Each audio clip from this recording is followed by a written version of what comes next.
In a quiet, forgotten corner of the city, a gang of racist men, emboldened by their numbers and ideology, surrounded a lone black woman in a wheelchair. To them, she was an easy target, vulnerable, powerless, and isolated. But they had no idea who they were dealing with. Beneath the surface of their assumptions lay a truth that would unravel their entire operation. She wasn't just a woman in a wheelchair. She was a former Special Forces operative, a strategist with years of experience dismantling threats far greater than this hate-fueled gang. By the time they realized their mistake, their network would be shattered, their leaders unmasked, and the silent fear gripping the community would be replaced with a newfound strength. This isn't just the story of one woman standing her ground. It's a story about the unyielding force of justice, the power of resilience, and how a single act of courage can dismantle hate at its core. Before we go any further,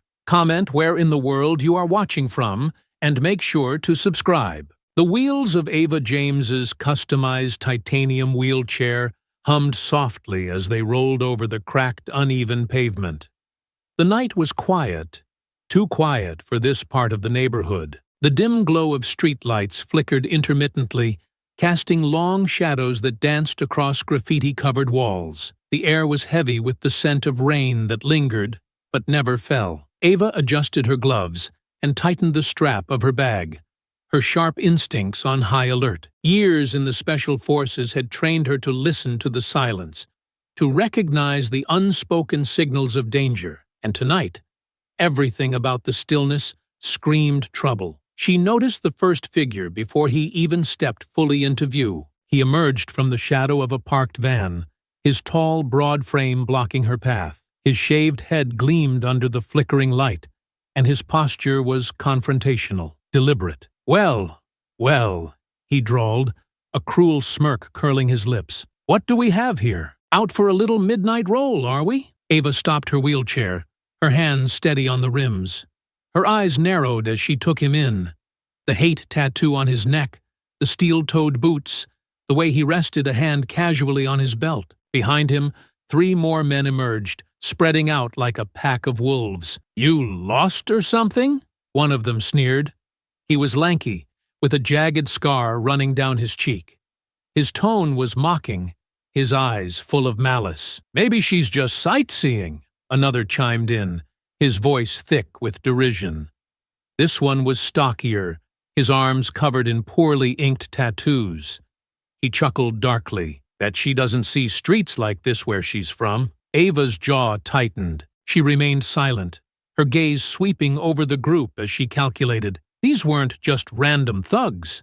They were organized, purposeful. Their boots, their tattoos, their confident smirks all told a story she'd seen too many times before. The leader stepped forward, his presence commanding. "What's the matter? Cat got your tongue?" he asked, tilting his head mockingly. "Or are you just too slow to keep up? Guess that's what happens when you let someone like you out in the wild." Ava's lips pressed into a thin line, but she didn't answer. Her silence only seemed to egg them on. "Look at her," the lanky one said, circling her slowly like a predator stalking prey. "All proud and defiant, like she's got something to prove. Newsflash, sweetheart. No one's impressed." "Yeah," the stocky man added, crossing his arms. "What are you even doing out here? Shouldn't you be somewhere safe? Maybe begging for scraps or waiting for someone to feel sorry for you?" The leader laughed, the sound harsh and grating. "Oh, she thinks she's tough," he said, turning to his friends. "Rolling around like she's better than us, like she's got the right to be in our neighborhood." "Right to be here?" the scarred one echoed, his voice rising. "She doesn't belong here. None of them do. They've got no place here, acting like they own everything." The words hit like a slap, their meaning as sharp as a knife. Ava's hands gripped the armrests of her chair, her expression calm but her mind racing. "Probably thinks that fancy chair makes her special," the stocky man sneered, stepping closer. "Makes her untouchable. But let me tell you something, lady. You're not special. You're just another black woman who doesn't know her place, coming around here like you're welcome. You people think you can take over everything, but not here." Not in our neighborhood. And you've got the nerve to act like you're one of us? The leader spat, his voice rising with anger. Like you're equal? Let me make one thing clear. You're not. You and your kind don't belong here. You come in, trying to act like you own the place, and we're sick of it. You should have known better than to show your face around here. Ava's pulse remained steady, her breathing controlled. She'd heard worse, faced worse. These men had no idea who they were dealing with, and she wasn't about to let their words get under her skin. The lanky one crouched beside her, his face uncomfortably close. What's the matter? You deaf? Or maybe you're just scared. You should be. Yeah, the stocky man added, cracking his knuckles. Because no one's coming to save you. You're all alone out here. Just you and us. And we've got plans. The leader stepped even closer, looming over her. Here's what's gonna happen. You're gonna turn that little chair around and roll your crippled ass out of here. Because if you don't, he let the threat hang in the air, his cruel smile widening. Ava met his gaze, unflinching. Is that so? She said, her voice calm even. The men froze for a moment, caught off guard by her composure. She's got guts, the scarred one muttered. Stupid, but gutsy, not guts, the leader replied. Just too dumb to know when she's beat. Typical. Ava's eyes flicked over their faces, memorizing every detail. She didn't need to answer their taunts. She didn't need to explain herself. All she needed was time. Time to plan. To act. The stocky man sneered. You think this is a game? You think your attitude is gonna save you? The lanky one laughed, circling her again. Maybe we should teach her a lesson. Show her what happens when you roll where you don't belong. Yeah, the stocky one agreed.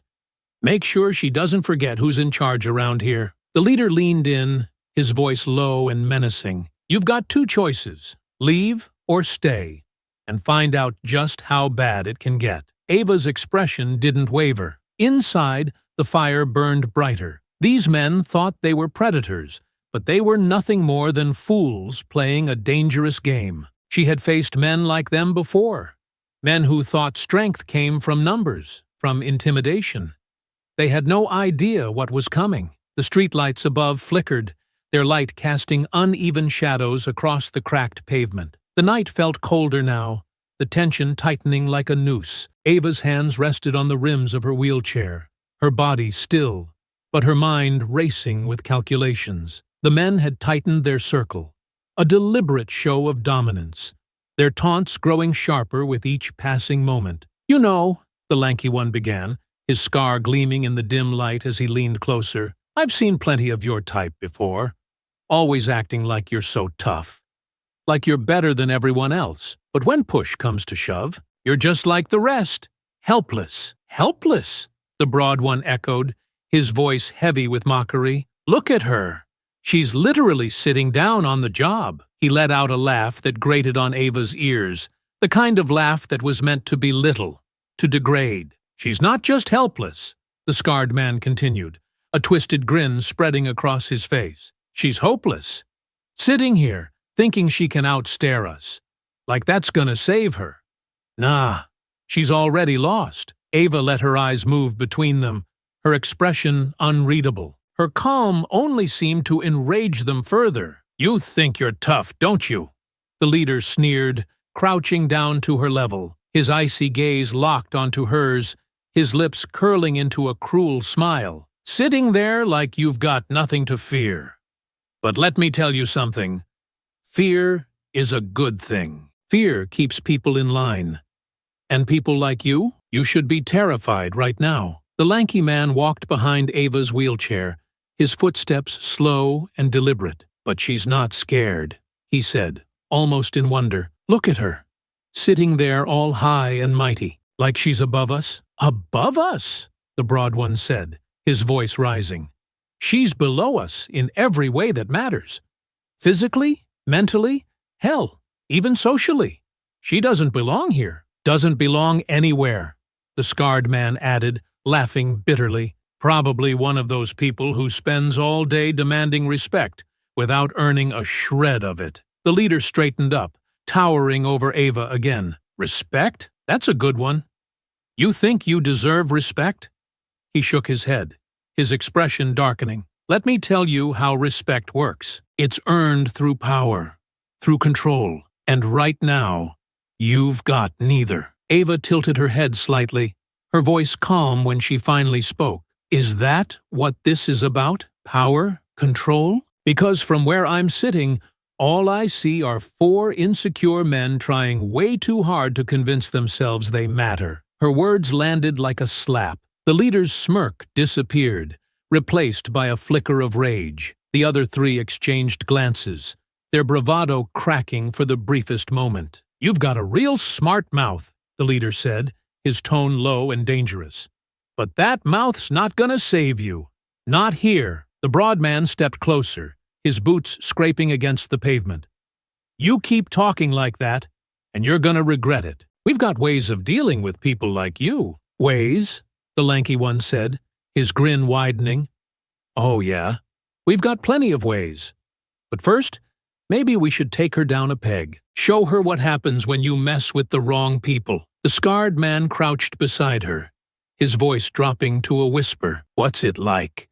Sitting there, knowing you can't do a damn thing to stop us, knowing you've already lost? Ava's gaze shifted to him, her voice steady. What's it like, knowing you're so desperate for power that you need to gang up on one woman to feel strong? The scarred man's grin faltered, and he stood up abruptly, his jaw tightening. You think you're funny?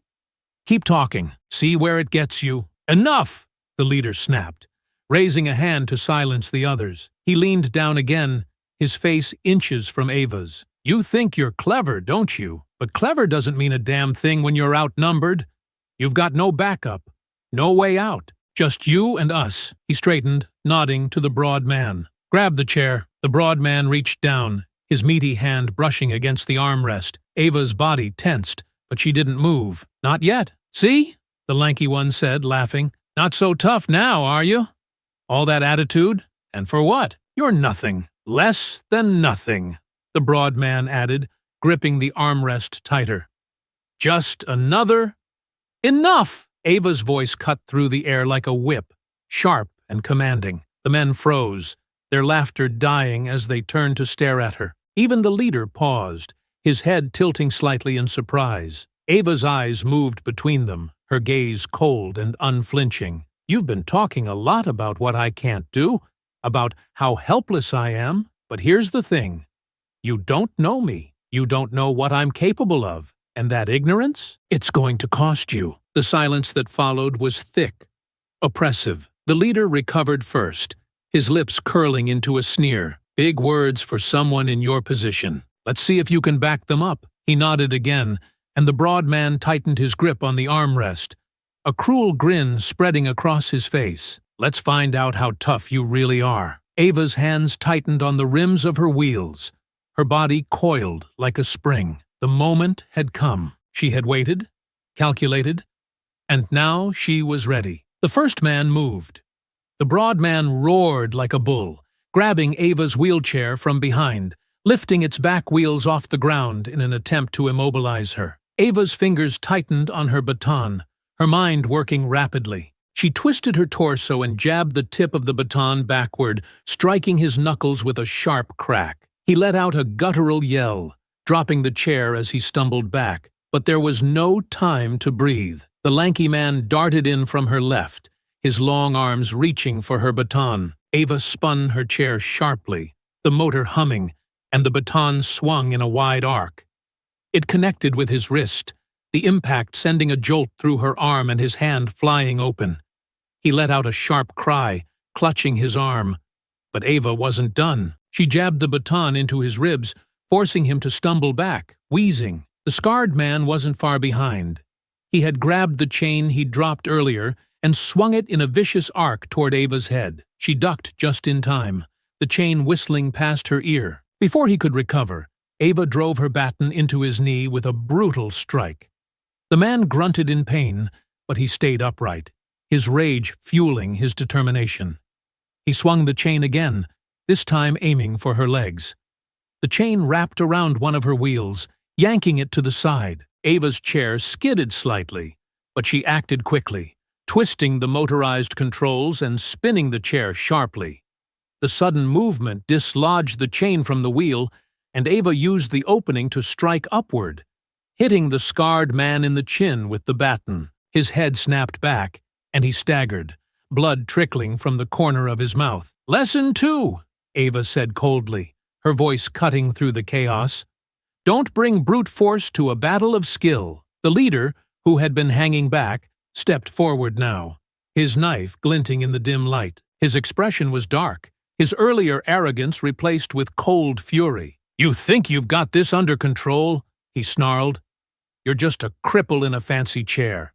You don't stand a chance." Ava's eyes flicked to him, her grip tightening on her baton. "I've already beaten you," she said simply. "You just don't know it yet." The leader lunged, the knife slashing toward her midsection. Ava spun her chair, narrowly avoiding the blade. He followed up with another strike, faster this time, but Ava parried it with her baton. The knife clanged against the steel, the sound echoing in the narrow alley. The leader pressed the attack, slashing and stabbing with precision. But Ava's movements were fluid, calculated. She blocked each strike, waiting for her opening. It came when he overextended, his knife arm swinging wide. Ava drove her baton into his wrist, forcing him to drop the blade. She followed up with a strike to his shoulder, the impact knocking him off balance.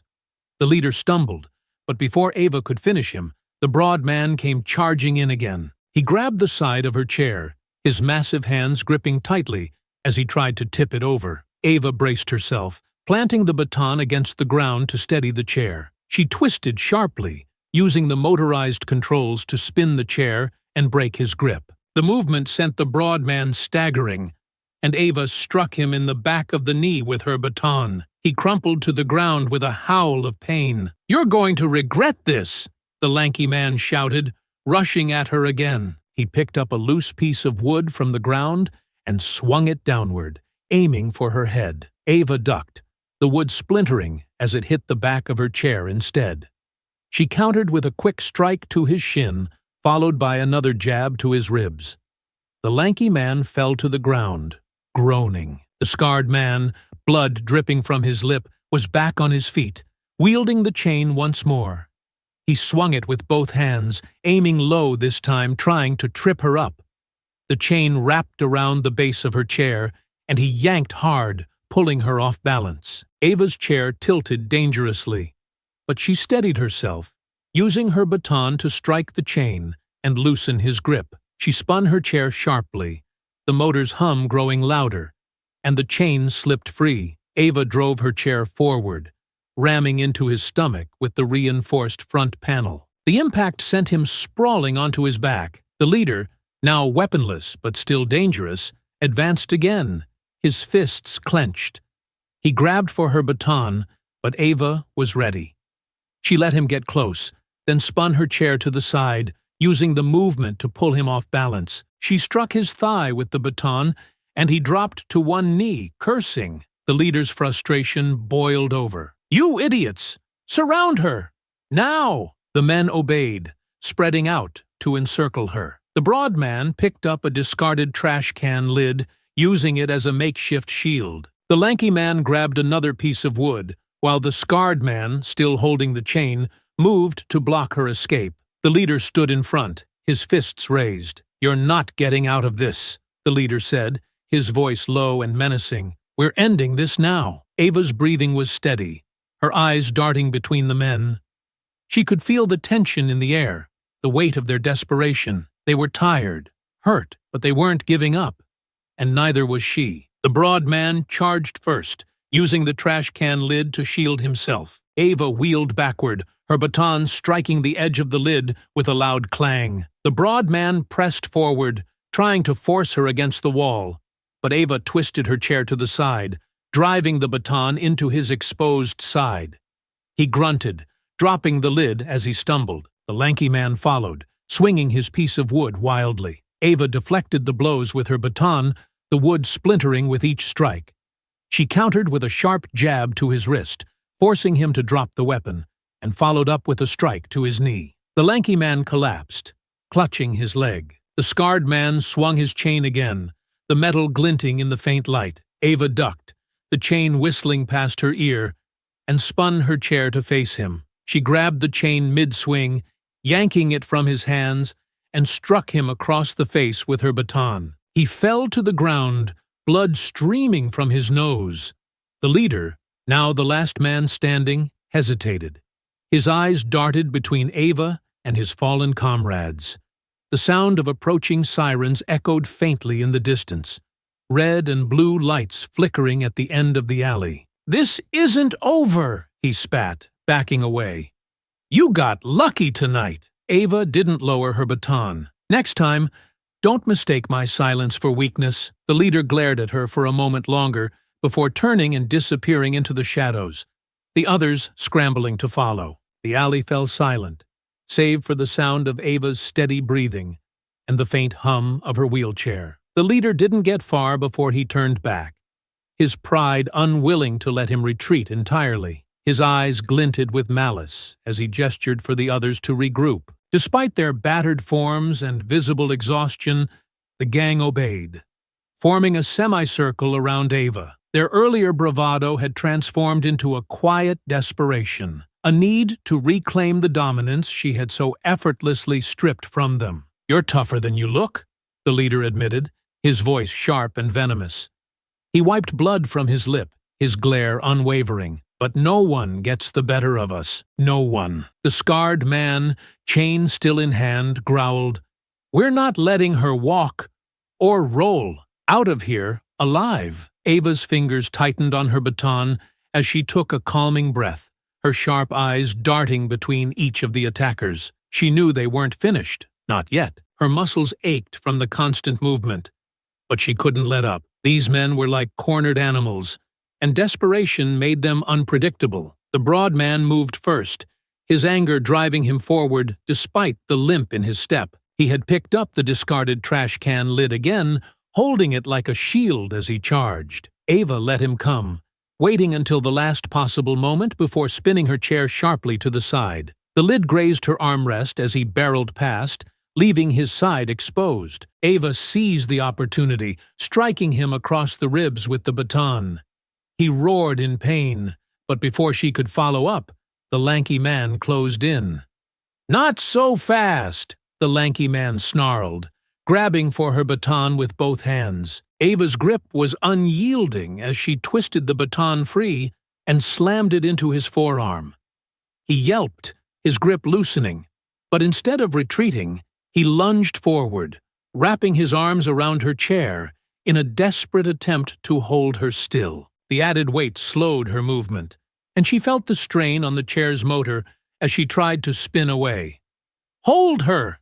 the leader barked, rushing toward her with a knife he had retrieved from the ground. Ava's mind raced as the lanky man's grip tightened. She slammed the baton into his side repeatedly, each blow eliciting a grunt, but he held on, his desperation outweighing the pain. The scarred man approached from the opposite side, the chain swinging loosely in his hand. "You're done now," the scarred man said, his voice filled with malice. He swung the chain toward her arm, and Ava barely managed to block it with the baton. The impact reverberated through her arm, but she didn't let go. The broad man, recovering from her earlier strike, approached from behind, his massive hands reaching for the back of her chair. "Got you now, you—" Before he could finish, Ava shifted her weight forward and hit the joystick to reverse suddenly. The back of her chair collided with his stomach, knocking the wind out of him. He staggered back, gasping for air. But the other two men still had her cornered. The leader advanced, the knife in his hand gleaming under the flickering streetlight. "Let's see how smart that mouth of yours is without your fancy little stick," he growled, slashing downward. Ava's baton met the blade with a sharp clang, but the force of the blow pushed her arm back. She gritted her teeth, using her other hand to spin the chair, breaking his line of attack. She jabbed the baton into his knee, causing him to stumble, but the scarred man was already swinging his chain again. It wrapped around her baton this time, and he pulled hard, trying to disarm her. Ava's grip didn't falter. She used the chain's tension to yank him closer, slamming the reinforced front of her chair into his shin. He howled, dropping the chain as he collapsed to the ground. But the leader was relentless. He lunged again, his knife slashing in rapid arcs, forcing Ava to block each strike with her baton.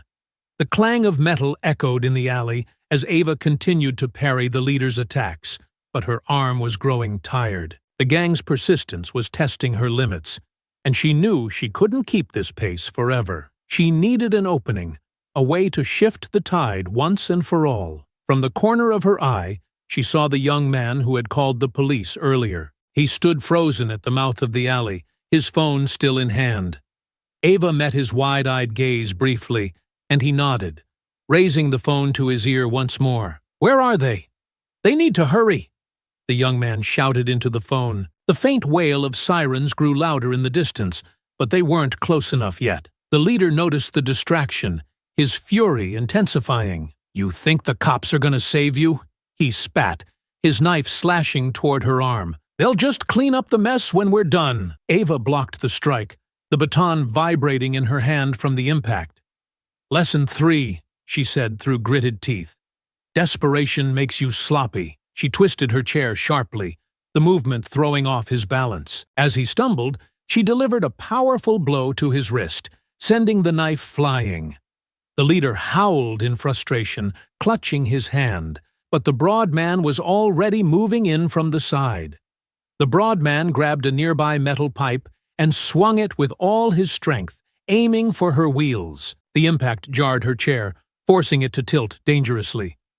Ava fought to regain control, her fingers tightening on the joystick. She wheeled backward, narrowly avoiding another swing, and countered with a strike to his shoulder. The pipe clattered to the ground as the broad man fell to his knees. The lanky man, who had been circling behind her, lunged suddenly, grabbing the back of her chair and holding it in place. Ava twisted sharply, using the motorized power of her chair to pull free, but his grip was strong. The scarred man joined in, grabbing her arm in an attempt to pin her down. "You're not getting away this time," the lanky man shouted, his voice trembling with effort. Ava's breath came in sharp bursts as she fought against their combined strength. She drove her chair forward, slamming into the lanky man's knee and forcing him to let go. The scarred man tried to pull her baton away, but she twisted it free and struck him across the face with a brutal swing. He fell to the ground, blood pouring from his nose. The sound of approaching sirens grew deafening,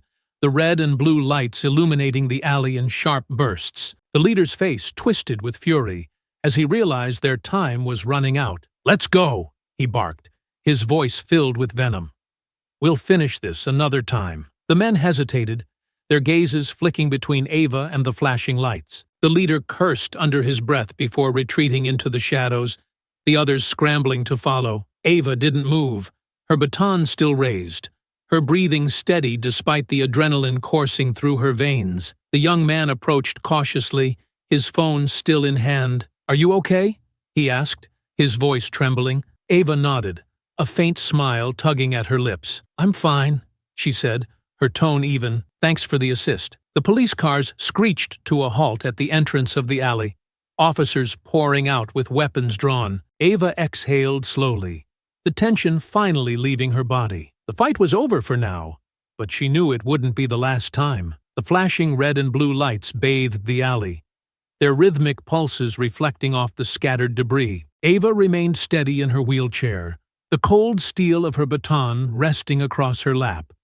Her sharp eyes tracked every movement, officers gathering evidence, marking the bloodstains on the pavement, and documenting the array of crude weapons left behind by the fleeing gang. Despite the tension dissolving, Ava's mind remained on high alert. The young man who had called for help stood awkwardly nearby, his phone dangling in his hand. He stole glances at her every few moments, clearly grappling with what he had witnessed. "You're really not hurt?" he finally asked, his voice breaking the silence between them. Ava turned her gaze to him and softened her expression. "I'm fine. A few bruises? Nothing I can't handle." His lips twitched into a nervous smile. "You were amazing. I've never seen anyone fight like that." Ava gave a small nod, acknowledging his praise but keeping her focus. "What's your name?" "Marcus," he said quickly, as if eager to prove his usefulness. "I live around here." "Well, Marcus," "You've got good instincts," Ava said. "If you hadn't called when you did, things might have gone differently." His face reddened slightly, but his eyes brightened at her words. I didn't know what else to do. Those guys, they're always around, you know? Not just here. I've seen them in other parts of the neighborhood, too. They mess with people. It's not the first time. Ava's fingers tightened slightly on her baton, her suspicions confirmed. "Tell me everything you've seen." Marcus glanced toward the group of officers who were busy logging evidence and speaking into their radios. His voice dropped to a whisper. "They're part of some crew. I don't know their name, but they've been tagging walls for months. Hate symbols, slogans. I don't understand. They show up in groups, pick fights, scare people." Ava leaned in slightly, her focus intensifying. "And no one's done anything about it?" Marcus hesitated, then shrugged helplessly. "People are scared.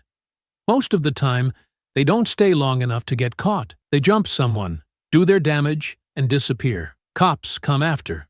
But nothing sticks." Ava nodded slowly, her mind working quickly. The attack tonight wasn't a random act of violence. It was part of a larger operation. The gang's confidence, their coordinated movements, and their purposeful targeting of people like her were all pieces of a bigger puzzle. She straightened in her chair, her decision made. "Thank you, Marcus. You've been a big help. But now I need you to stay safe. These men won't take kindly to interference." Marcus frowned, but nodded. "If you need anything, just ask." "I'll find you," Ava promised. "For now, go home. Don't linger." Marcus lingered for a moment before retreating down the street, glancing back once before disappearing around the corner. Ava turned her attention back to the police, who were now approaching her. The senior officer, his badge reading Sergeant Halstead, crouched slightly to meet Ava's gaze. "Ma'am, we need to take your statement. Can you walk us through what happened here?" Ava gestured toward the scattered evidence. "They came out of nowhere. 4 of them. They surrounded me, taunted me, then started making threats. When they tried to grab me, I defended myself." Halstead raised an eyebrow. "You defended yourself against 4 men?" Ava's lips twitched into a faint smile. "Years in the Special Forces teach you a thing or two." Halstead's expression shifted slightly, a flicker of respect crossing his features. "I see. And do you know who they were, or why they targeted you?" "I've got a good idea," Ava replied. "They weren't just random punks looking for trouble. They were deliberate, organized. Their tattoos alone tell me they're part of something bigger." Halstead nodded grimly. "We've seen their kind before. Hate groups. These guys have been popping up more and more lately. Problem is, they're hard to pin down. No one ever talks, and by the time we gather enough evidence, they've moved on." Ava's jaw tightened. "That's because no one's fighting them where it hurts. They're counting on fear to keep people quiet." Halstead studied her for a moment before sighing. "Look, we'll do what we can. We've got their weapons, their blood on the ground, and your statement. It's a start." "It's not enough," Ava said firmly. "These men aren't just street thugs. They're part of a network. If you want to stop them, you'll need more than a few scattered arrests." Halstead's gaze hardened. "And you think you can help us with that?" "I know I can," Ava said, her tone leaving no room for doubt. "But I'll need access. Files, reports, anything you've got on them." Halstead hesitated. "That's a tall order. We can't just hand over sensitive information." "Then work with me," Ava countered. "Because I'm not waiting around for them to come back. I'm taking the fight to them." Halstead finally relented, nodding toward one of the younger officers. "Get her contact information. We'll be in touch." Ava gave them her details, then watched as they wrapped up their investigation and loaded the evidence into their vehicles. The alley grew quieter as the flashing lights receded, leaving her alone with her thoughts. She wheeled herself to the edge of the alley, her eyes scanning the dark streets beyond. The fight had been just the beginning. These men thought they could intimidate her, but they had no idea what she was capable of. Ava tightened the strap of her bag and adjusted her gloves. The battle wasn't over. It was just beginning. The following morning, Ava sat in her small apartment, her laptop open on the desk in front of her. The faint hum of the city filtered through the window as she sifted through online forums, news articles, and police reports. She was looking for patterns, incidents, symbols, anything that could point to the gang's larger operations. Her phone buzzed, and she picked it up to see a message from an unknown number. "This is Sergeant Halstead. We've got some preliminary intel on the gang. Meet me at the station at 2 p.m. Ava smirked. She hadn't expected Halstead to move so quickly, but she wasn't going to waste the opportunity. She grabbed her bag and headed out, her mind already planning her next move. Halstead greeted her in the lobby, leading her to a small conference room where a stack of files waited on the table. "This is everything we've got on them so far," he said. "It's not much, but it's a start." Ava flipped through the files, her sharp eyes scanning the mugshots, reports, and notes.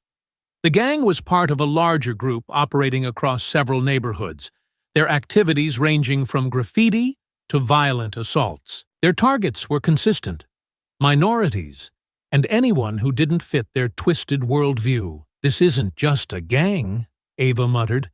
"It's an ideology. They're recruiting." Halstead nodded. "That's what worries us. They're growing, and they're getting bolder. Last month, they attacked a local community center. No one was seriously hurt, but the message was clear." Ava's mind raced as she connected the dots. "They're escalating, testing boundaries to see how far they can go." Halstead leaned forward. "So what's your plan?" Ava met his gaze, her expression steely. "I'm going to find their leader. Cut the head off the snake." Over the next week, Ava immersed herself in the hunt. With Halstead's help, she tracked down informants, combed through surveillance footage, and followed every lead. She spoke to victims, piecing together a clearer picture of the gang's operations and their hierarchy. The leader, a man known only as Rex, was elusive but ruthless. He orchestrated the attacks, spread propaganda, and recruited new members. Ava knew taking him down wouldn't be easy, but she was determined. As she prepared for her next move, Ava reflected on the fight in the alley. It wasn't just about self-defense anymore. It was about justice. These men had terrorized her neighborhood for too long, and she wasn't going to let them win. She tightened her gloves and adjusted her chair. The fight wasn't over. It was only just beginning. Tracking the gang proved to be far more challenging than Ava and the police initially anticipated. For every lead they uncovered, there seemed to be 2 more dead ends. The gang was careful, their movements deliberate. They operated in the shadows, using fake identities, burner phones, and coded language to cover their tracks. Ava sat in her apartment one evening, staring at the scattered evidence on her desk. Maps, photos, and notes were pinned to a corkboard, interconnected with red string. The black iron bar and the train yard were confirmed hotspots, but they didn't provide the answers she needed. Her frustration was mounting. Her phone buzzed. It was Marcus. His voice hurried. "Ava, I think I found something. Meet me at the old hardware store on Holloway Street. And come quick." The hardware store was a relic of the past, its paint peeling and windows boarded up. Ava wheeled herself into the alley behind the building, her instincts on high alert. Marcus was waiting for her, a nervous energy radiating from him. "What did you find?" Ava asked, her voice steady but curious. Marcus gestured toward the back door. "There's a guy in there, a former member of the gang. He's been laying low, but he knows things. I convinced him to talk." Ava arched an eyebrow. "And he agreed, just like that?" Marcus hesitated. "Not exactly. He, might have needed some convincing, but he's scared of Rex. Said he wants out." Ava sighed. "All right, let's hear what he has to say." Inside, the dimly lit room smelled of mildew and desperation. A man in his late 20s sat on an overturned crate, his eyes darting nervously. His hands trembled as he clutched a cup of coffee Marcus must have brought him. "Name's Caleb," he said, his voice barely above a whisper. "I didn't sign up for this, you know? At first it was just a group, a bunch of guys sticking together. But Rex, he's something else." Ava crossed her arms. "What do you mean?" Caleb glanced toward the door, as if expecting Rex to burst in at any moment. "He's connected. Real connected. Everything we do, it's for someone higher up. He's got people paying him, supplying him. That's how we get the weapons, the trucks, everything. Ava leaned forward. Do you know where these supplies are coming from? Caleb hesitated, then nodded. There's a warehouse on the edge of the industrial district. They don't use it often, but when they do, it's big. I think they're planning something soon. That night, Ava and Officer Medina set up surveillance outside the warehouse Caleb mentioned. The industrial district was eerily quiet, the streets lit by flickering lamps. The warehouse loomed in the distance, its windows dark. Hours passed with no activity. Ava was beginning to wonder if Caleb had sent them on a wild goose chase when a convoy of black SUVs pulled into the lot. Men in tactical gear emerged, carrying crates into the building. Ava's sharp eyes caught the unmistakable glint of rifles through the open doors. "This is it," Medina whispered, snapping photos from their hidden vantage point. "But what are they doing here?" Ava frowned. "It's not just storage. Look at them. They're preparing for something." The two women watched as the men worked quickly, unloading crates and setting up what appeared to be a command center inside. Ava took note of their movements, but the presence of armed guards made it impossible to get closer. The following day, Ava and Halstead reviewed the surveillance footage. The gang's activities at the warehouse were clearly part of a larger operation, but their exact plans remained unclear. "We need to know what's inside those crates," Halstead said, his frustration evident. "But getting a warrant without hard evidence is going to be impossible." Ava's mind raced. What if we don't need a warrant? What if we intercept one of their deliveries? Halstead raised an eyebrow. "You're suggesting we intercept armed criminals mid-transport? It's risky," Ava admitted. "But it's our best shot at getting concrete evidence." The opportunity came 2 nights later. Ava had tracked one of the gang's delivery trucks leaving the train yard, its route taking it through a deserted stretch of road near the outskirts of town. Halstead's team set up a makeshift roadblock, their unmarked vehicles blending into the shadows. When the truck approached, the officers sprang into action, surrounding the vehicle with weapons drawn.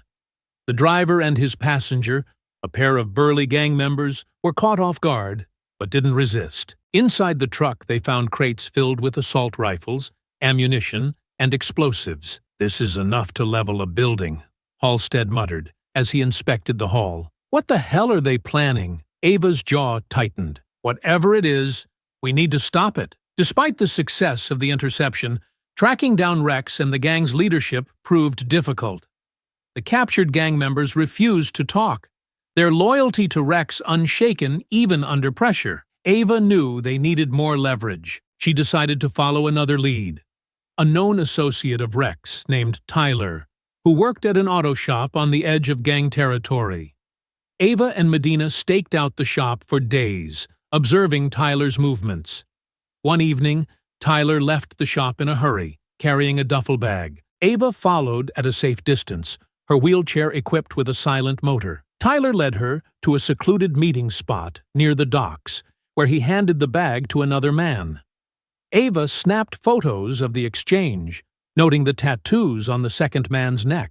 Back at the precinct, Ava and Halstead pieced together the latest information. The man at the docks was identified as Victor Orlov, a known arms dealer with ties to international criminal networks. "This isn't just a local gang," Ava said, her voice grim. "Rex is part of something much bigger." Halstead nodded. "And if Orlov's involved, this goes way beyond hate crimes. We're looking at organized crime, possibly terrorism." With the discovery of Orlov's involvement, the task force's focus shifted. They began tracing financial transactions and shipments connected to his network, hoping to uncover the full extent of the operation. Ava continued her work on the ground, speaking to informants and tracking the gang's movements. Each piece of information brought her closer to understanding their plans. But the stakes were higher than ever. The gang wasn't just spreading hate. They were arming themselves for something catastrophic. As the pieces fell into place, Ava knew one thing for certain. This fight was far from over. Ava sat in her small apartment late into the night, her corkboard now almost completely covered with maps, photos, and notes. Red strings stretched between locations, people, and events, forming a tangled web that revealed just how deep this operation ran. The recent discovery of Viktor Orlov's involvement had shifted her focus entirely.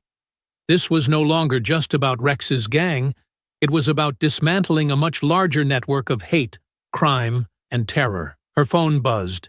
It was Halstead. "We've got something," he said, his voice low and urgent. "Another shipment is moving tomorrow night. This time, they're using a truck registered to one of Orlov's shell companies. We think it's headed to a warehouse near the docks." Ava leaned forward, her mind racing. "Do we have enough for a warrant?" "Not yet," Halstead admitted. "But we're tailing it. If they lead us somewhere important, we might get what we need." "Good," Ava said. "I'll meet you at the precinct in the morning." Halstead hesitated. "Ava, I know you're invested in this, but Orlov's people aren't like Rex's gang.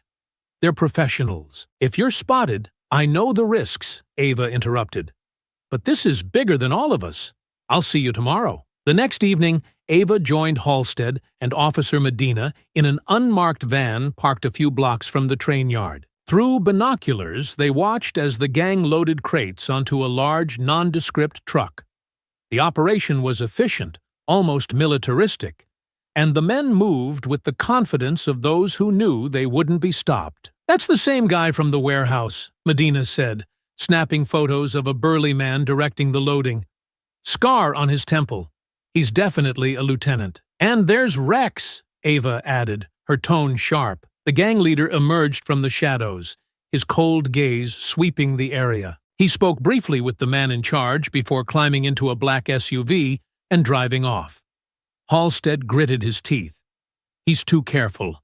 Always keeps himself one step removed." "Not for long," Ava muttered. As the truck pulled out of the train yard, Halstead's team followed at a safe distance. Ava's modified wheelchair was secured in the back of the van, but she remained alert, her mind working through possible scenarios. The truck led them through the industrial district and toward the docks, finally pulling into a fenced-off warehouse. Halstead parked a block away, and they watched as the gang unloaded the crates, their movements shadowy and deliberate. "Medina, get the drone up," Halstead ordered. Medina launched a small surveillance drone, guiding it over the warehouse. The live feed showed rows of crates inside, as well as armed guards patrolling the perimeter. Ava's sharp eyes caught sight of several men she recognized from her earlier reconnaissance. "This isn't just a storage site," she said. "They're arming for something big." The next day, Ava pushed further into the network. Using the evidence they had gathered, she contacted an old acquaintance from her Special Forces days, Dylan, a tech expert with a knack for finding hidden connections. They met in a quiet cafe, far from prying eyes. "This is heavy stuff, Ava," Dylan said, scrolling through the data on his laptop. "You're not just dealing with local thugs. Orlov's network spans multiple countries. Weapons trafficking, money laundering, even ties to extremist groups. If you take one piece out, the rest of the puzzle adjusts." "That's the goal," Ava replied. "We need to disrupt their supply chain, cut off their funding, and expose their leadership." Dylan leaned back, his expression thoughtful. "Orlov is the key. If you can prove he's directly involved, the entire network could crumble." "And Rex?" Ava asked. Dylan smirked. "He's just a cog in the machine. Dangerous, sure, but replaceable. Orlov is the one pulling the strings." Ava spent the next week working with Dylan, Halstead, and Medina to piece together the gang's plans. Through wiretaps, intercepted messages, and undercover observations, they learned that Rex's group was planning an attack on a community center. The goal wasn't just destruction. It was to send a message, to spread fear and division. "This is their playbook," Ava said during a late-night meeting at the precinct. "Target vulnerable communities, make them feel isolated, and then expand their influence." Halstead frowned. "But why the community center? What's the strategic value?" "It's symbolic," Ava explained. "It's a place where people come together, where unity thrives. Destroying it sends a clear message. No one is safe." The team's next step was to gather concrete evidence of the planned attack. Ava suggested planting a tracker on one of the gang's vehicles, but the idea was risky. If they were caught, It would blow their cover and possibly provoke the gang into action. "I'll do it," Ava volunteered, her tone leaving no room for argument. "I know their patterns, their routines. I can get close without being seen." Halstead hesitated but ultimately nodded. "Be careful. We can't afford to lose you." That night, Ava waited in the shadows near the black iron bar. She had studied the gang's movements for weeks and knew they parked their vehicles in a lot behind the building. When the opportunity came, she rolled silently into the lot, her wheelchair's modified motor barely making a sound. The SUV was there, its black paint gleaming under the streetlights. Ava moved quickly, attaching the tracker to the undercarriage and slipping away before anyone noticed. The tracker proved invaluable. Over the next few days, it revealed the gang's movements, leading the team to additional locations, including a safe house where several members were hiding. Through surveillance and intercepted communications, they uncovered the final pieces of the plan. The attack on the community center was scheduled for the following week. The gang planned to use explosives hidden in a delivery truck, ensuring maximum damage. "We need to move now," Ava said, her voice urgent. "If we wait, people will die." Halstead nodded. "Agreed, but we need to be smart about this. One mistake, and they'll scatter." The task force began coordinating with other agencies, pooling resources for a simultaneous operation. The plan was ambitious: raid the warehouse, intercept the delivery truck, and arrest Rex and his inner circle, all within a matter of hours. Ava was at the center of the preparations, her military experience proving invaluable. She helped map out the logistics, identify potential risks, and ensure every officer knew their role. As the day of the operation approached, Ava felt a mix of anticipation and apprehension. This was it, the culmination of weeks of work. Failure wasn't an option. The moment the raid began, chaos erupted inside the warehouse. Flashbangs burst near the entrances, their blinding light and deafening noise sending gang members scattering in every direction. Officers flooded in, shouting commands, as they secured crates filled with weapons and explosives. Ava, positioned near the rear of the building, moved with purpose, her eyes scanning the frenzied scene for Rex. In the chaos, Rex was calm. He barked orders at his men, directing them to defend key positions while he slipped through a side door. Ava caught a glimpse of him disappearing into the shadows and immediately gave chase, her wheelchair's motor humming softly as she maneuvered around crates and debris. "Rex is on the move!" she shouted into her comms. "I'm in pursuit." Halstead and Medina moved to intercept, but Rex was fast and knew the layout better than anyone. He weaved through the narrow corridors of the warehouse, knocking over obstacles to slow his pursuers. Ava wasn't deterred. Her wheelchair's reinforced wheels handled the uneven terrain with ease, and her sharp instincts guided her as she tracked Rex's movements. He bolted out the side exit, sprinting toward a waiting black SUV. "Stop him!" Halstead yelled, as he and Medina emerged behind her. But Rex reached the vehicle first. The SUV roared to life, its tires screeching as it peeled away. Ava pushed herself harder, her wheelchair moving at top speed as she raced after it. The vehicle swerved onto the main road, disappearing into the night. Ava didn't waste a second. She relayed the vehicle's description and license plate to Dylan, who immediately began tracking it through traffic cameras. "I've got eyes on the SUV," Dylan said over the comms. "They're heading east toward the industrial district." Ava clenched her fists. "Keep me updated. We're not letting him get away." Halstead called in additional units, their sirens wailing as they joined the pursuit. Ava and her team followed in an unmarked vehicle, their headlights cutting through the darkness as they sped toward the industrial district. The industrial district was a labyrinth of warehouses, shipping yards, and narrow alleyways. Rex's driver weaved through the maze with precision, using the tight corners and cluttered streets to evade the pursuing officers. Ava's vehicle stayed close, but the SUV was faster and more maneuverable. Dylan's voice crackled over the comms. "They're heading toward the old steel mill. It's a dead end, if we can box them in." Halstead nodded, his knuckles white as he gripped the steering wheel. "We'll force them into a corner." As they approached the mill, Rex's driver made a sharp turn onto a dirt road, the SUV's tires kicking up a cloud of dust. Ava's team followed, the vehicle bouncing over the uneven terrain. "They're trying to lose us in the woods," Medina said, her voice tense. "We need to cut them off." Ava's mind raced. "Take the next left. There's a service road that loops around." Halstead didn't hesitate.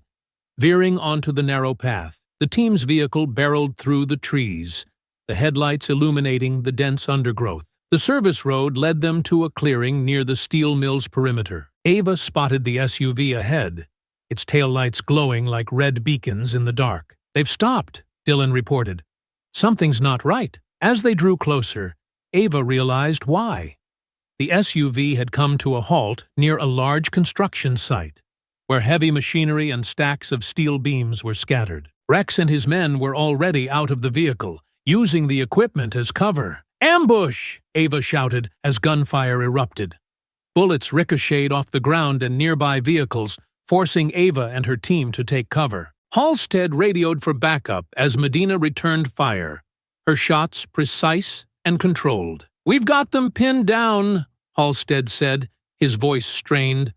"But they're not going quietly." Ava scanned the scene, her sharp eyes tracking Rex as he moved between the steel beams. He was heading toward the mill, using the chaos as a distraction. "I'm going after him," Ava said, her tone leaving no room for argument. Ava maneuvered her wheelchair through the construction site, dodging debris and ducking behind cover as gunfire continued. Her focus was unshakable, her training kicking in as she tracked Rex's movements. The steel mill loomed ahead, its towering smokestacks casting long shadows over the yard. Rex slipped inside, his silhouette disappearing into the darkness. Ava followed, her baton gripped tightly in one hand. The air inside the mill was thick with the scent of rust and oil, the faint hum of machinery echoing through the cavernous space. "Rex!" she called out, her voice cutting through the silence.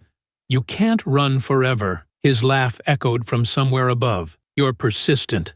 I'll give you that. But this ends here." Ava wheeled forward cautiously, her eyes scanning every shadow and corner. She spotted movement on an overhead catwalk and shifted her focus upward. Rex stood there, his gun trained on her. "You're out of your depth," he sneered. "This isn't some street brawl, and you're not a hero." Ava smirked. "You're right. I'm worse." She reached for a control panel nearby and activated the mill's conveyor system. The sudden noise and movement startled Rex, giving Ava the opening she needed. She maneuvered quickly, taking cover behind a large piece of machinery as he fired. Rex climbed down from the catwalk, his gun still in hand. Ava waited, her breathing steady, her mind calculating her next move. "You've caused me a lot of trouble," Rex said as he stepped into view. "But it's over now.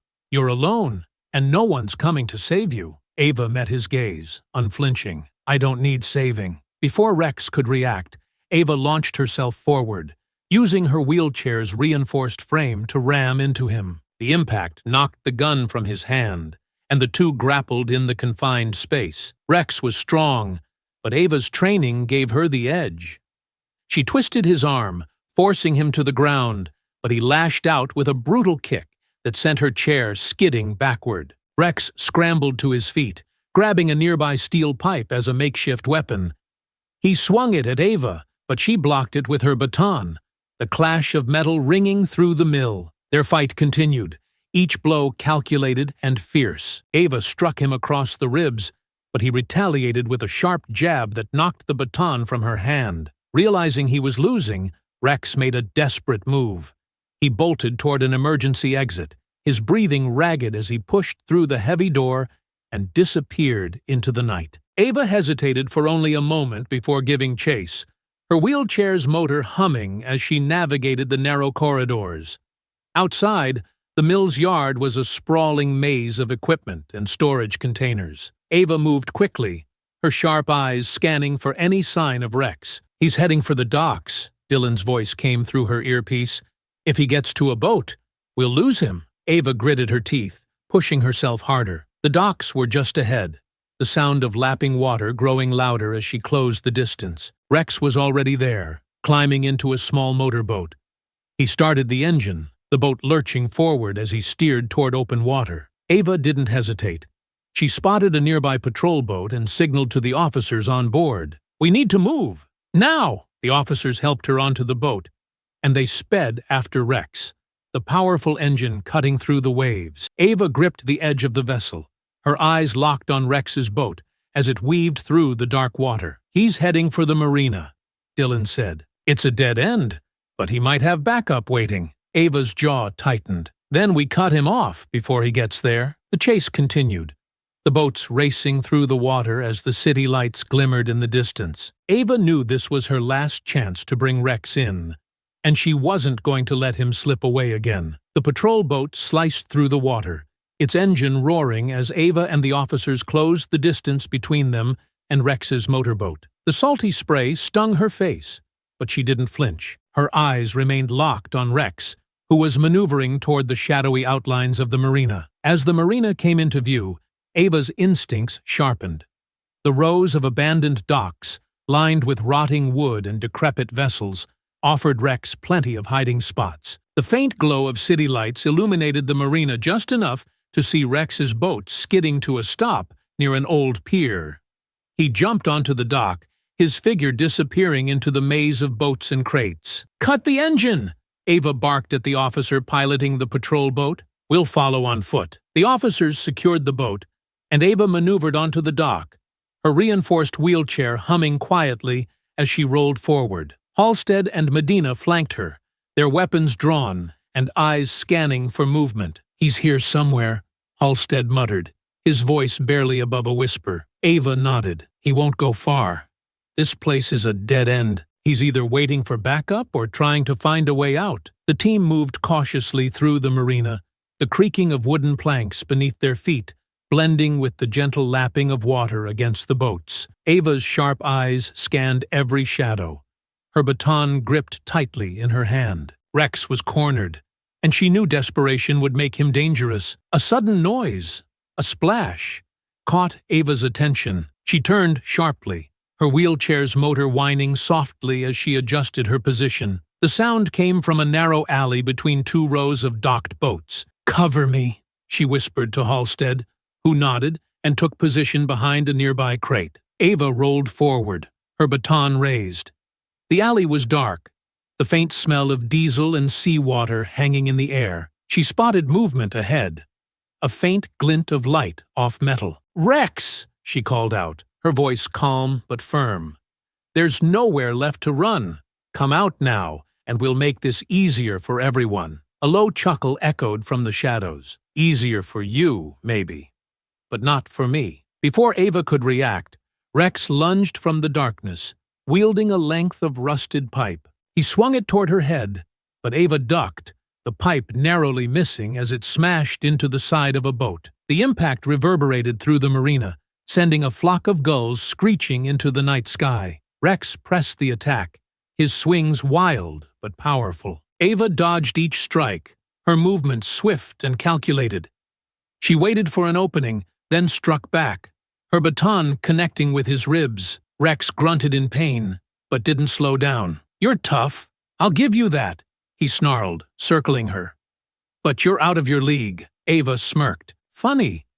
I was about to say the same thing." She feinted left, then spun her chair to the right, catching Rex off guard. Her baton struck his wrist, sending the pipe clattering to the ground. Rex stumbled back, clutching his arm, but he quickly recovered, his eyes blazing with fury. "You think you've won?" he spat. "You have no idea what's coming." Before Ava could respond, a sharp whistle pierced the air. From the shadows, two more figures emerged.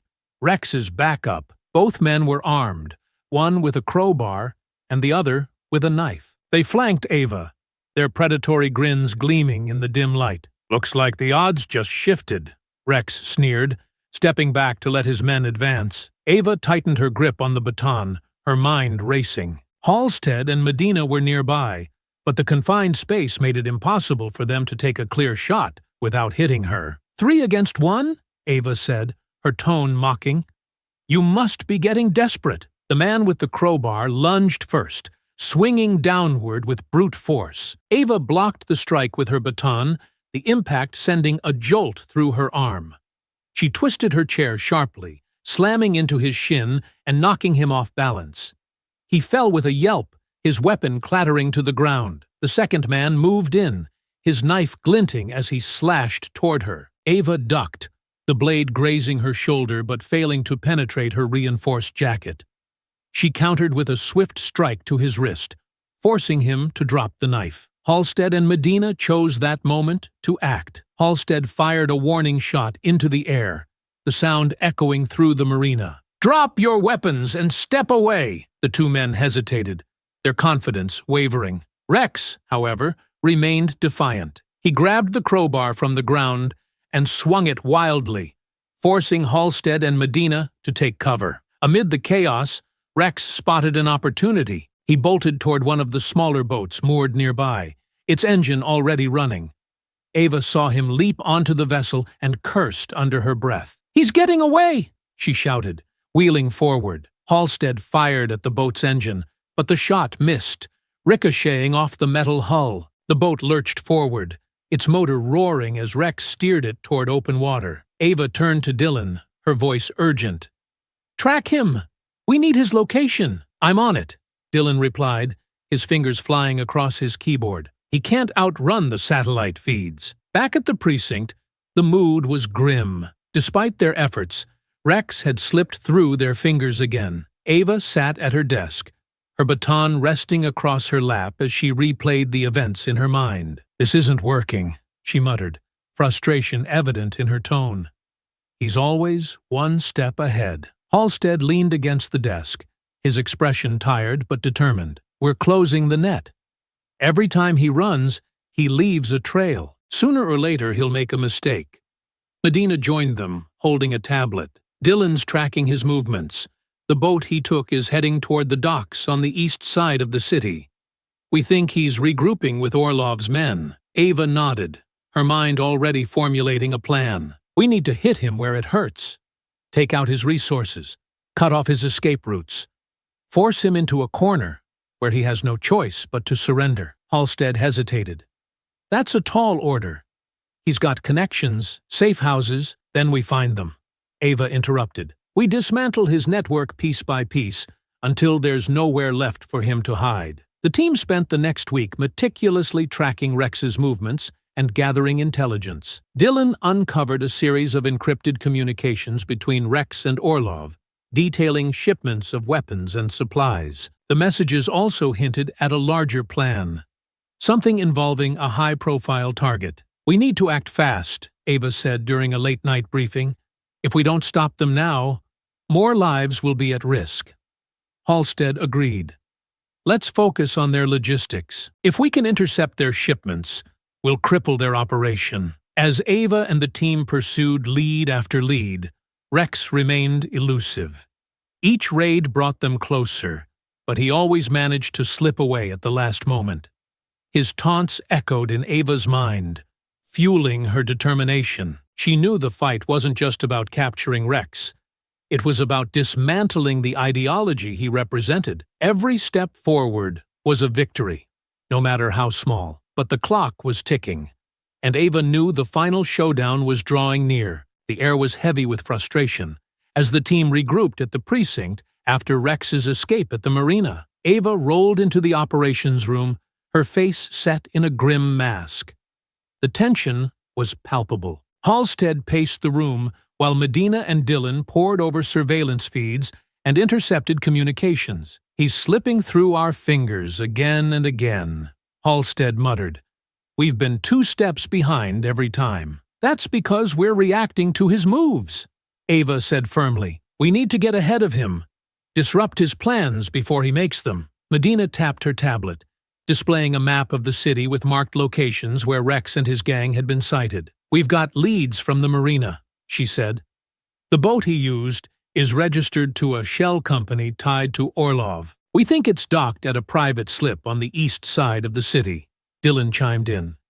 "I've been monitoring encrypted chatter. Rex is meeting with Orlov's people tonight. They're planning something big, but I haven't cracked the details yet." Ava nodded, her mind already forming a plan. If Rex is meeting Orlov's people, That's our chance to catch him and dismantle this network. But we'll need to play this smart. The team decided on a bold strategy. A sting operation to catch Rex in the act. Dylan hacked into the city's traffic and marina cameras, tracking Rex's movements in real time. Meanwhile, Ava coordinated with Halstead and Medina to deploy undercover officers at the docks. By nightfall, the team was in position. Ava, wearing a concealed earpiece, waited in a discreet surveillance van parked near the docks. Her wheelchair was equipped with enhanced mobility features, ready for action. Target sighted. Dylan's voice came through the comms. Rex just arrived. He's heading to Dock 14. Halstead responded. All units, stay sharp.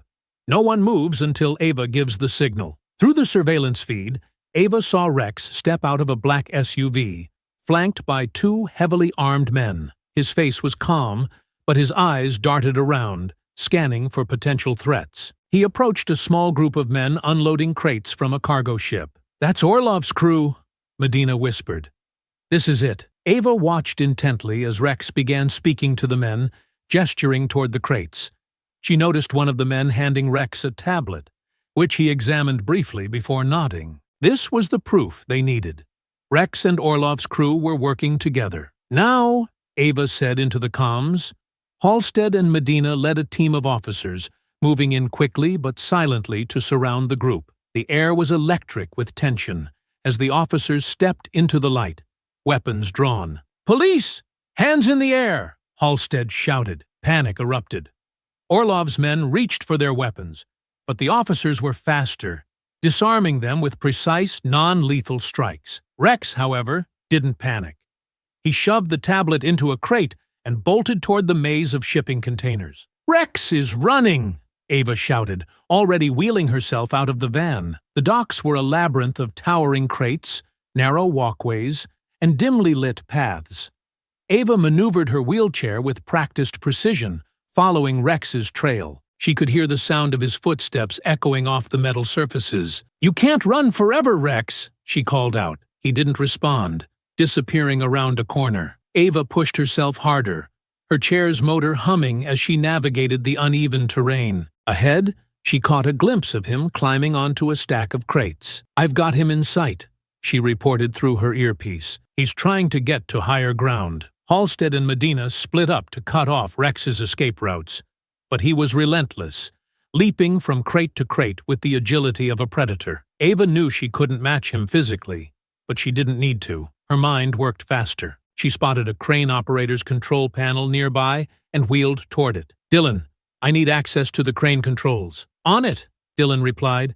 "Give me 30 seconds." As Rex climbed higher, Ava activated the crane, moving a container to block his path. He stumbled, barely catching himself on the edge of a crate. "Give it up, Rex!" Ava shouted. "You're out of options." Rex glared down at her, his face twisted with rage. "You think this ends here? You have no idea what's coming." With the crane cutting off his escape, Rex climbed down, landing in a narrow alley between two stacks of containers. Ava moved to block the exit, her baton at the ready. "It's over, Rex," she said, her voice steady. "Surrender now, and maybe you'll live long enough to see a courtroom." Rex sneered. "You think you've won? I'm just a piece of the puzzle. Take me out, and someone worse will take my place." Ava didn't flinch. "Then I'll take them down too. One by one." Rex lunged toward her, but Ava was ready. She swung her baton, catching him across the arm. He grunted in pain but kept coming, throwing a wild punch that glanced off her shoulder. Ava countered with a swift strike to his knee, forcing him to the ground. Before he could recover, Halstead and Medina arrived, pinning him down and cuffing his hands behind his back. "It's over," Halstead said, his voice firm. The tension in the precinct's operations room was thick as Ava, Halstead, and Medina sifted through the trove of evidence recovered from Rex's tablet and the intercepted crates. The air was heavy with the weight of what they had uncovered. The walls were lined with boards covered in photographs, maps, and documents, connected by a web of strings that painted a grim picture of Rex's network and its far-reaching influence. Dylan sat at his laptop, his fingers flying across the keyboard, as he decrypted the last remaining files on Rex's tablet. "Got it," he exclaimed, his voice cutting through the silence. He turned the screen toward the group. Blueprints, detailed plans, and even schedules. This isn't just a gang. It's an organized syndicate. They were planning coordinated attacks on multiple targets. Ava leaned forward, her sharp eyes scanning the documents. Each line confirmed her worst fears. The network's targets were chosen not just for their symbolic value, but for maximum psychological impact. Community centers, schools, synagogues, and cultural hubs, all places where unity and diversity thrived, were marked for destruction. "These aren't random acts of violence," Ava said, her voice cold. "This is terrorism." Medina pointed to one document. "Look at this financial trail. Wire transfers from offshore accounts, all routed through shell companies tied to Orlov. This proves he's bankrolling the entire operation." Halstead folded his arms, his jaw tight. "This isn't just about Rex anymore. Orlov is the mastermind. We need to take this evidence to federal authorities." Ava shook her head. "Not yet. If we move too soon, Orlov will slip away like smoke. We need to dismantle the network from the ground up.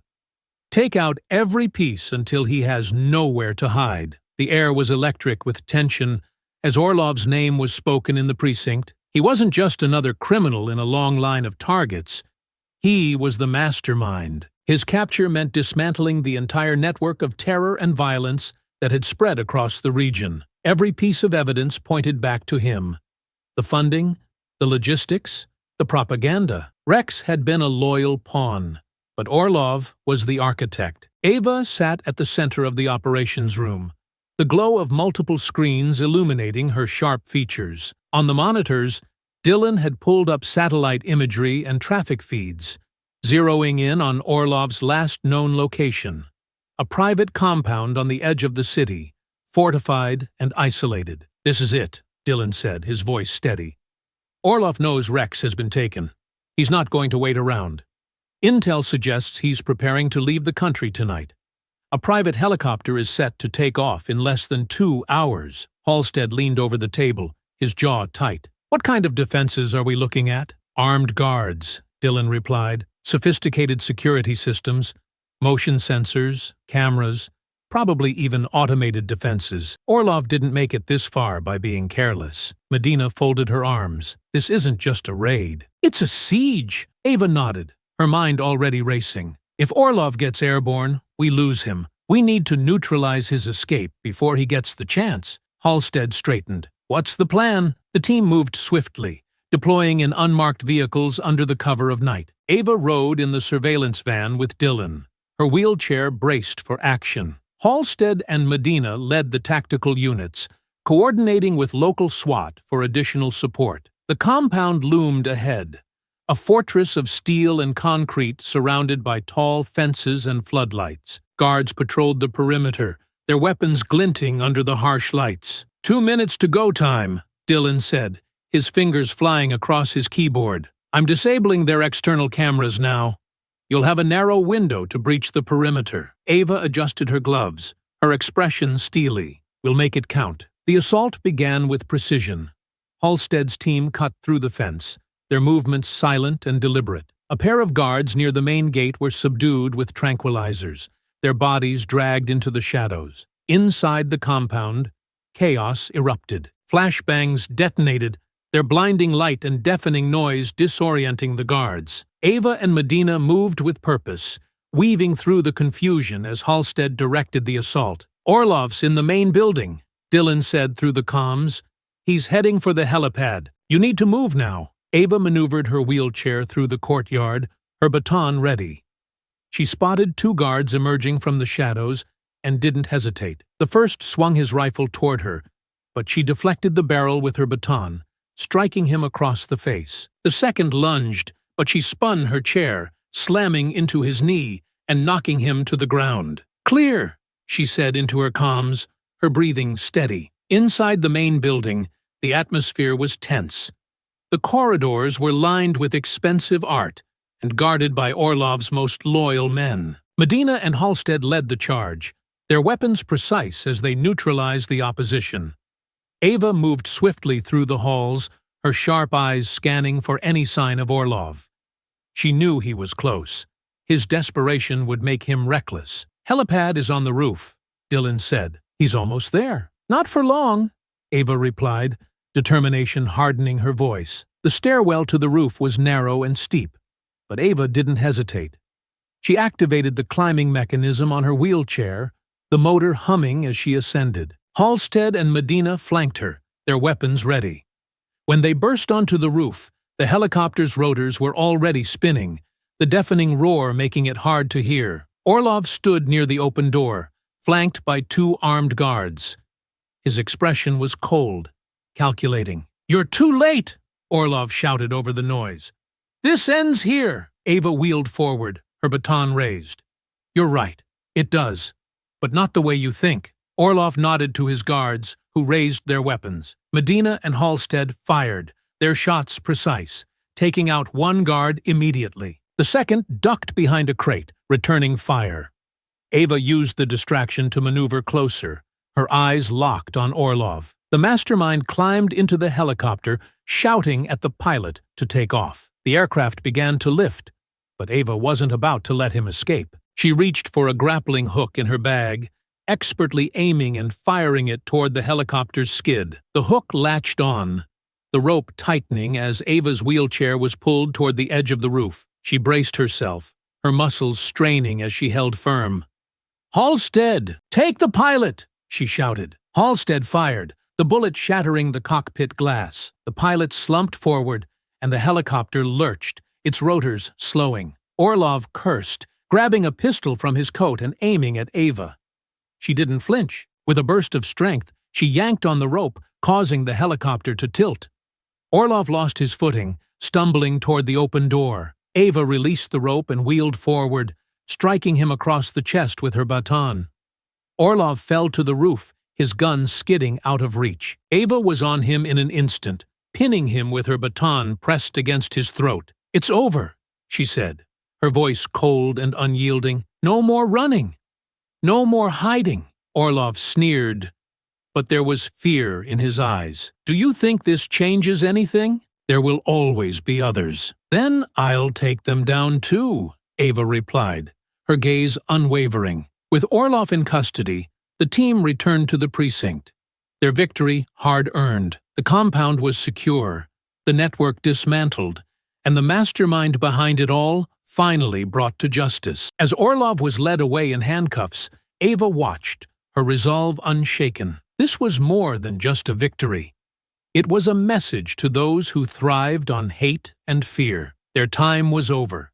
Justice had prevailed, and Ava knew the fight for a better world would continue. But tonight, they won. Over the next several days, the team worked tirelessly to organize the evidence into a cohesive narrative. Dylan's skills were invaluable, tracing the financial web back to Orlov's legitimate businesses and exposing how he funneled resources into Rex's operations. Witness testimonies from the gang's former associates added a human layer to the investigation. Caleb, the young man who had initially tipped Ava off, became a key witness. Sitting in an interrogation room, his hands trembled as he recounted his time with the gang. "I didn't know what I was getting into," Caleb said, his voice shaking. "It started with graffiti, then protests, then the violence. Rex made it sound like we were part of something bigger, something important, but it was all lies." Ava nodded, her expression firm but understanding. "You're doing the right thing now. Your testimony can help put them away for good." Another witness, a local shop owner whose business had been extorted by the gang, provided critical insight into their methods. "They came in like they owned the place," he said, his voice bitter. "Demanded protection money, threatened my family. I reported it once, but nothing happened. They made sure we were all too scared to speak up." With every piece of evidence, the team built a stronger case. Surveillance footage showed Rex personally overseeing weapons deals and meeting with Orlov's men. Forensic analysis tied the explosives recovered from the warehouse to attacks in neighboring cities. Each discovery added another nail to Rex's coffin. As the evidence mounted, The case drew national attention. News outlets covered the story relentlessly, framing it as a pivotal moment in the fight against domestic terrorism. The pressure was immense, but Ava thrived under it. She worked closely with the district attorney, crafting a case that would ensure Rex and his accomplices faced the full extent of the law. The courtroom became the next battlefield. Prosecutors prepared to argue not just for justice, but for accountability. They wanted the world to see the full extent of the gang's crimes and the ideology that fueled them. Meanwhile, Rex's gang and Orlov's defense team worked to discredit the evidence, arguing that he was a scapegoat for larger systemic issues. Ava knew they would play dirty, exploiting every loophole and technicality to sow doubt in the jury's mind. "I'll testify," Ava told the district attorney during a late-night strategy meeting. "I was there. I saw everything. Let them try to discredit me." The DA nodded. "Your testimony will be crucial, but be prepared. They'll come after you hard." Ava's expression didn't waver. Let them. The trial of Victor Orlov and Rex was not just a legal proceeding. It was a historical event, a reckoning that the nation had been waiting for. The world watched as two men, once feared for their capacity to manipulate, divide, and destroy, were brought to justice. Victor Orlov, the mastermind, the financier, the man who pulled the strings, and Rex, the enforcer, the loyal soldier who turned Orlov's twisted ideology into violence. Together, they had built an empire of terror, and together, they would face the consequences. The courthouse, an imposing building of marble and steel, became a battleground for ideologies. On one side were the victims, survivors, and their supporters, armed with signs demanding justice. On the other were Orlov's few remaining loyalists, defiantly proclaiming his innocence and spewing conspiracy theories. Between them were rows of law enforcement, there to ensure that the trial itself was not overshadowed by the chaos outside. Inside the courthouse, the tension was suffocating. The air buzzed with anticipation as journalists, activists, and spectators filled every available seat. Ava sat silently in the gallery, her wheelchair positioned near the front, where she could see every movement and hear every word. Her presence was a reminder that this was not just a legal fight, it was personal. The lead prosecutor, Samantha Willis, was a formidable figure. She had a reputation for dismantling even the most complex defenses, and today her focus was sharper than ever. As she stood to deliver her opening statement, the room fell silent. "These defendants," she began, her voice steady and deliberate, "are not just criminals. They are architects of terror. Victor Orlov, the mastermind who financed and orchestrated a campaign of hate, division, and destruction. And Rex, his enforcer, who turned Orlov's ideology into violence. Together, they created a network designed to dismantle communities, incite fear, and destroy lives. Today, we will show you the extent of their crimes and why they must be held accountable." She paused, letting her words sink in before continuing. "This trial is not just about justice for the victims. It is about ensuring that no one else suffers the way they did. It is about sending a message. Hate and terror have no place in our society." On the other side of the courtroom, the defense attorney, Ethan Greer, adjusted his tie and stood to address the jury. His tone was calm, his words carefully chosen. "My clients are not the monsters they are being painted as," he said. "Victor Orlov is a businessman, not a terrorist. Rex is a man who has been mischaracterized and scapegoated for broader societal issues. This trial is about power, about silencing dissent and controlling the narrative. We will show you that the evidence is circumstantial and the accusations are exaggerated." Greer's words were meant to sow doubt, but Ava could see through the facade. Orlov sat beside him, his expression calm and calculating, while Rex bristled with barely concealed anger. The prosecution's case was a masterclass in precision. Samantha Willis and her team presented a mountain of evidence, meticulously connecting the dots between Orlov's financial empire and the violent acts carried out by Rex and his followers. Exhibits and evidence. Large screens displayed intercepted communications, financial records, and video footage. Orlov's emails revealed his direct involvement in selecting targets, community centers, places of worship, and cultural landmarks. Each location was chosen for its symbolic value, designed to maximize fear and division. The footage showed Rex leading his crew in acts of vandalism, arson, and assault. His voice boomed in the recordings, spewing hate-filled rhetoric and rallying his followers to defend their warped ideology. Every dollar, every order, every attack traces back to these men, Willis said, her voice steady. This was not random violence. It was calculated, financed, and executed with precision. The prosecution called survivors to the stand, each one a testament to resilience in the face of terror. A woman in her early 20s, her arm in a sling from an attack on her community center, spoke tearfully about the fear that now gripped her neighborhood. "They came to destroy what we built," she said, "to make us feel like we didn't belong. But we're still here. We rebuilt stronger, and now we're here to ensure they face justice." The jury listened intently, their expressions grim as each story painted a vivid picture of the defendants' actions and their consequences. Caleb, the former gang member turned whistleblower, was a pivotal witness. He shifted uncomfortably in his chair, avoiding Rex's seething glare. "I was one of them," Caleb admitted.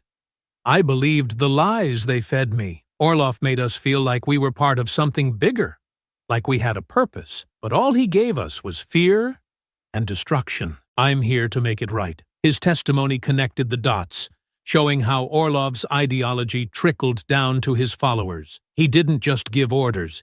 He manipulated us, turned us into weapons. Rex slammed his fist on the table, his voice booming. "You spineless traitor! You don't know what loyalty is!"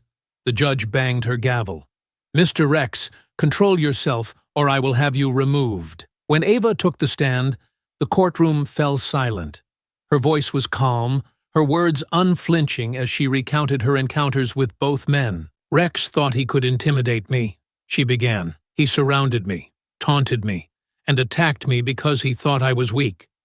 But he underestimated the strength of those he sought to oppress." She turned her gaze to Orlov. "And Orlov? He's the reason Rex existed. He funded the weapons, orchestrated the attacks, and spread the ideology that fueled this network.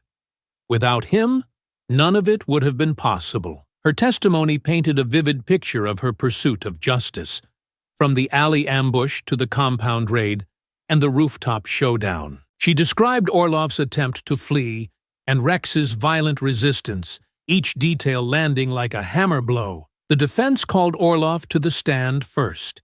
He was calm, composed, his voice a chilling mix of charisma and denial. "I am a businessman," he said, his voice smooth. "I have no control over how my resources are used. These accusations are baseless, designed to destroy my reputation." Prosecutor Willis was relentless during cross-examination. She presented emails, wire transfers, and intercepted communications that tied Orlov directly to Rex's operation. "In this email," Willis said, holding up a document, "you instructed Rex to target community centers and places of worship. You called them symbolic targets. How do you explain that?" Orlov hesitated, but his mask didn't crack. "It was a suggestion, nothing more. I never intended for anyone to be harmed." Rex's testimony was a stark contrast. He radiated anger, his voice a mixture of defiance and disdain. "I did what I had to do," he snarled. "These so-called victims are weak. Orlov gave me the tools, but I made the decisions. No one forced me." His admission sent a ripple through the courtroom. Greer's face darkened as he realized his client had just implicated himself and Orlov. After weeks of testimony and deliberation, the jury returned with their verdict. The tension in the room was palpable as the foreman read aloud the charges. "On the charge of conspiracy to commit domestic terrorism, guilty. On the charge of weapons trafficking, guilty. on the charge of incitement to violence. Guilty. Each verdict was another nail in Orlov and Rex's coffin. Orlov's calm demeanor finally cracked, his fists clenching as the reality of his fate set in. Rex, meanwhile, erupted in anger. "You think this changes anything?" he shouted. "There will always be people like me." The judge banged her gavel. "Order in the court, Mr. Rex. You will remain silent." She turned her gaze to the two men, her voice cold and resolute. "Viktor Orlov, Rex, you orchestrated a campaign of terror that caused unimaginable harm. You thrived on fear, hatred, and violence. These crimes represent a betrayal of our most fundamental values. Hate has no place in our society. This court sentences the defendants to life in federal prison without the possibility of parole." Each word felt like a victory, a step closer to justice. By the time the foreman finished, Rex and his co-defendants faced multiple life sentences. Ava exhaled, the weight of the battle lifting from her shoulders. The fight wasn't over. There were still others like Rex and Orlov out there, but this was a decisive victory, a crack in the armor of a network that had long thrived in the shadows. The courtroom had been a battlefield, but the true war continued outside its walls. As news of the verdict spread, it ignited conversations across the nation. Communities scarred by similar violence found renewed hope. Survivors saw the possibility of justice, and grassroots organizations redoubled their efforts to confront hate head-on. The community center, once a hub of life and unity, had been left in ruins by Rex's gang.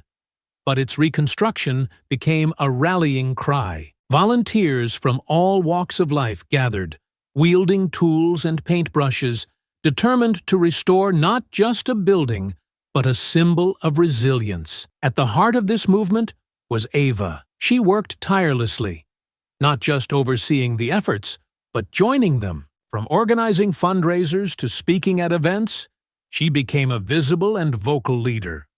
Her wheelchair, once a target of ridicule by Rex and his men, now symbolized unwavering strength. Ava attended the first vigil, held at the partially rebuilt center. Hundreds gathered, their faces lit by the warm glow of candlelight. Survivors shared their stories, their voices steady but filled with emotion. One woman, holding her young daughter, said, "They tried to break us, but we are unbreakable." When it was Ava's turn to speak, she wheeled to the makeshift podium. The crowd fell silent, their attention riveted on her. "This building is more than brick and mortar," Ava began, her voice strong. "It's a testament to what we can achieve when we stand together. Rex and Orlov wanted to divide us, to make us afraid. But look around. Fear didn't win. Hate didn't win. Unity did." The applause was thunderous, a wave of affirmation that rolled through the crowd. Among them was Marcus, the young man who had first alerted Ava to the gang's activities. He approached her after the vigil, his face alight with admiration. "You did it," he said simply. "You brought them to justice." Ava smiled and shook her head. "We did it," she corrected, gesturing to the crowd. "Every person here played a part, and it's not over. The fight continues." Marcus nodded, his expression serious. "But it's a start." The trial's outcome sent shockwaves across the nation. Politicians, activists, and leaders seized the moment to push for systemic change. News outlets covered the verdict extensively, framing it as a turning point in the fight against domestic terrorism. In Congress, new legislation was introduced aimed at combating hate crimes more effectively. The Community Resilience Act proposed increased funding for education programs, hate crime investigations, and victim support services. It also called for stricter penalties for those who incited violence. Ava was invited to testify before a congressional committee on the importance of these measures. She sat at the long table, facing rows of lawmakers and cameras, her presence commanding. "We cannot wait for tragedy to strike before we act," Ava said. "The signs were there. Graffiti, threats, small acts of violence that escalated into terrorism. If we address hate at its roots, we can prevent it from growing into something catastrophic." Her testimony was met with bipartisan applause, and the bill gained momentum. Ava's role in the fight against hate grew beyond her city as she became a national advocate, traveling to communities affected by similar violence and sharing her story. Despite the victory, Ava knew the battle was far from over. Orlov's network was vast, and dismantling it required relentless effort. Law enforcement continued to raid safe houses and intercept shipments, but remnants of the organization adapted, scattering and operating more covertly. One evening, Ava received a call from Halstead. His tone was grim. "We've picked up chatter about a splinter group. They're planning something." Ava's heart sank. "What do we know?" "Not much yet," Halstead admitted, "but they're angry. They see Orlov and Rex as martyrs. We're tracking leads, but we could use your insight." Ava spent sleepless nights poring over intelligence, identifying patterns and potential targets. The threat of retaliation loomed large, but she refused to let fear dictate her actions. Instead, she worked to empower others, training community leaders in recognizing and countering hate. In the midst of her activism, Ava didn't forget the individuals whose lives had been upended by Rex and Orlov. She visited survivors regularly, offering support and listening to their stories. One day, she met with an elderly man whose church had been targeted. He showed her a photo of the congregation gathered before the attack, their faces filled with joy. "They tried to take this from us," he said, his voice trembling. "But we rebuilt, and we'll keep rebuilding." Ava nodded, moved by his resilience. "You're an inspiration," she said. "Your strength shows them they can't win." Not all encounters were uplifting. Some survivors struggled with trauma, their wounds both visible and invisible. Ava worked closely with mental health professionals to ensure they received the care they needed. She often reminded them, "Healing takes time, but you're not alone." As months turned into years, the impact of Ava's work became evident. Hate groups were no longer operating with impunity. Communities were better equipped to stand against them. Schools implemented programs teaching tolerance and empathy, and local governments invested in fostering inclusivity. The community center, fully rebuilt and thriving, became a beacon of hope. Its walls were adorned with murals celebrating unity, painted by local artists and children. Ava often visited, her presence a reminder of what they had overcome. One day, she attended a ceremony where a plaque was unveiled in her honor. It read, "In recognition of Ava James, whose courage and determination reminded us that justice is not passive, it is pursued." Standing beside Marcus, now a leader in his own right, Ava felt a deep sense of fulfillment. "This isn't about me," she said quietly. "It's about all of us." Ava's work didn't end with Orlov and Rex's downfall.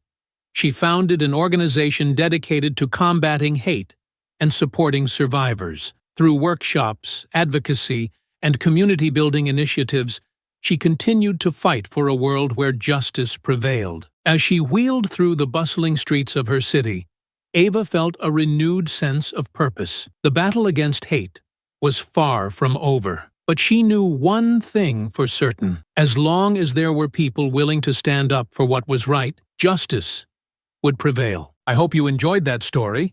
Please share it with your friends and subscribe so that you do not miss out on the next one. In the meantime, I have handpicked 2 stories for you that I think you will enjoy. Have a great day.